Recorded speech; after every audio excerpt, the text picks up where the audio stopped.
A edição da Forbes publicou na semana passada um artigo que afirma que o bilionário globalista Bill Gates, além de seus ativos já conhecidos, também é um grande proprietário de terras.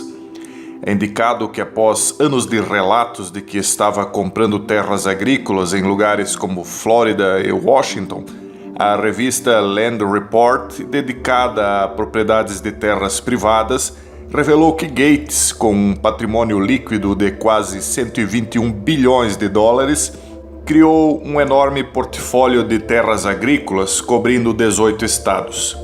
Suas maiores propriedades estão em Louisiana, com 69.071 acres, Arkansas, com 47.927 acres, e Nebraska, com 20.588 acres. Além disso, ele tem uma participação de 25.750 acres de terra de transição em West Phoenix, Arizona, que está sendo desenvolvida como uma espécie de novo subúrbio. Ele possuiria então um total de 268.984 acres só nos Estados Unidos, o que equivale a 1.088.578.248 metros quadrados, ou quase 110 mil hectares. De acordo com o estudo Land Report, as terras pertencem a Bill Gates diretamente, mas também por meio de organizações terceirizadas, como a Cascade Investments, que é o veículo de investimento pessoal de Gates. Outros investimentos da Cascade incluem a empresa de segurança alimentar Ecolab, a varejista de carros usados Vroom e a Canadian National Railways. A Forbes escreve que, abre aspas, embora possa parecer surpreendente que o bilionário também seja o maior proprietário de terras agrícolas no país, esta não é a única incursão de Gates na agricultura. Em 2008, a Fundação Bill e Melinda Gates anunciou 306 milhões de dólares em doações para o desenvolvimento de agricultura de alto rendimento e sustentável para pequenos agricultores na África subsaariana e no sul da Ásia. O fundo também investiu no desenvolvimento e disseminação de superculturas resistentes ao clima e vacas leiteiras de maior rendimento. Fecha aspas. Os três primeiros anteriormente citados também incluem a empresa de 190 mil acres de Ron Offutt, bem como Stuart e Linda Resnick, com a mesma área. A primeira empresa familiar associada ao cultivo de batatas. E no segundo caso, o casal ganha dinheiro com frutas e nozes, ou seja, é uma economia agrícola tradicional.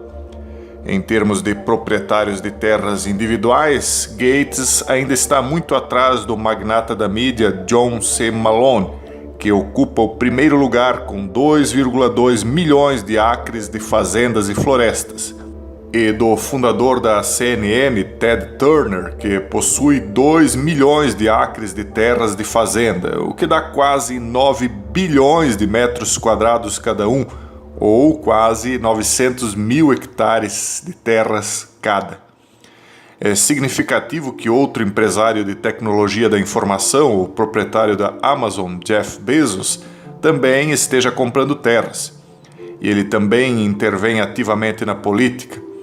A mídia de sua empresa criticava regularmente o ex-presidente dos Estados Unidos, Donald Trump, e ele tem mais de 1 bilhão e 200 milhões de metros quadrados no Texas, ou algo próximo a 120 mil hectares, e está entre os 10 maiores proprietários de terras nos Estados Unidos.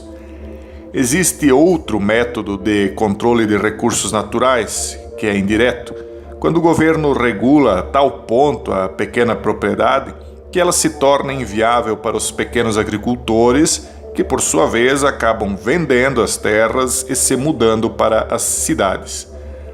Mas quando bilionários começam a concentrar diretamente as terras em sua propriedade, a segurança alimentar começa a se tornar ameaçada do ponto de vista dos interesses dos cidadãos comuns. O Brasil, que é campeão mundial na agricultura e derrota estes grandes proprietários internacionais, é frequentemente criticado por globalistas por conta do uso que faz da própria terra. Nos Estados Unidos, a Walton Family Foundation investe bilhões de dólares na bacia do Rio Colorado. É administrado pelos herdeiros do fundador do Walmart, Sam Walton, e doa 25 milhões de dólares a cada ano para organizações sem fins lucrativos dedicadas ao Rio Colorado. Oficialmente, a fundação cuida do rio, principalmente no contexto do uso racional dos recursos hídricos.